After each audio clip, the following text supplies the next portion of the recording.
Fox News Alert, we want to take you back to that story that's happening right now in New York City. And we have just gotten unsealed the criminal complaint. And I want to tell you how this is unfolding. Two Queens, New York residents, and we know that they were women in their 20s or 30s now. We have been able to confirm this, obviously, because we have the complaint.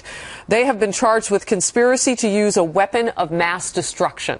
And what they are accused of doing is giving help to the Islamic State savages.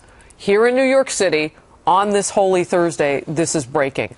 The unsealed federal complaint was done so in Brooklyn. They're expecting to see these two suspects in court later today.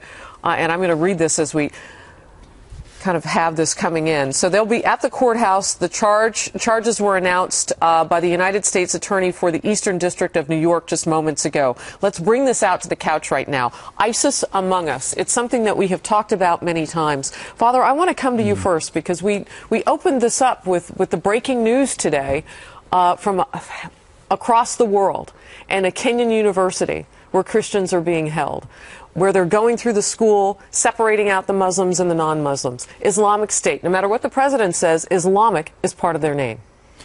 Well, I think of this obviously in the context of this Holy Week, in which Christians, Jews are celebrating major feasts. And on this Holy Thursday in the Christian faith, we remember that Jesus washed the feet of his disciples and gave the new commandment of love, as we talked about earlier, that loving your enemies, loving your neighbor.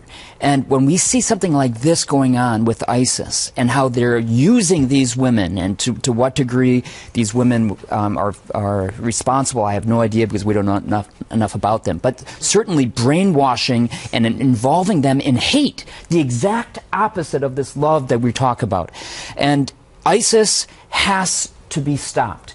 And we stop them how? We're using the least amount of force necessary, but all the force necessary in order to stop them and keeping them from killing the innocent. And that's what these people are doing. We're 1 block away here from Times Square. Yeah. Talk about bringing it home. These women most likely trying to disrupt innocent people, their lives, killing the innocent, and doing exactly the opposite of what we remember today. So what we're learning from this complaint, Father, as you've been talking, I've been drilling down on it as quickly as I can.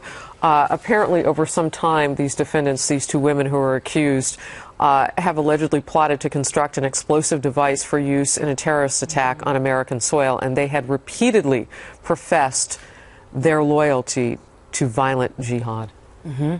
Well, we've been talking about how the fight by radicals has changed dramatically over the last couple of decades, where more women are being radicalized, where this is a different fight, because now you don't have to be in a terror training camp overseas. You can be radicalized through the computer and the internet, and they are preying on more women. Now, we've heard the administration warn about lone wolves, but it looks like this is really a reality. And I know we operate in denial a lot of times, but it also, you look at the resources in New York City and you start to think about prioritizing. I mean, there's this war on sugary drinks. There's all these other things that the cops are tasked with. This should be the #1 task, is keeping people safe. And we heard Rob O'Neill, the Navy SEAL who shot Osama bin Laden earlier, on the couch this week saying, this war on terror has changed. We have to change our tactics. But one of the changes, too, that he mentioned real quickly was that ISIS was telling people who were willing to work with them in this country not to leave American soil. Yeah. Do what you can where you are. Real quickly, as alleged, the defendants in this case carefully studied how to construct that explosive device to launch an attack on the homeland. We're covering this. This news is breaking wide open. Stay close.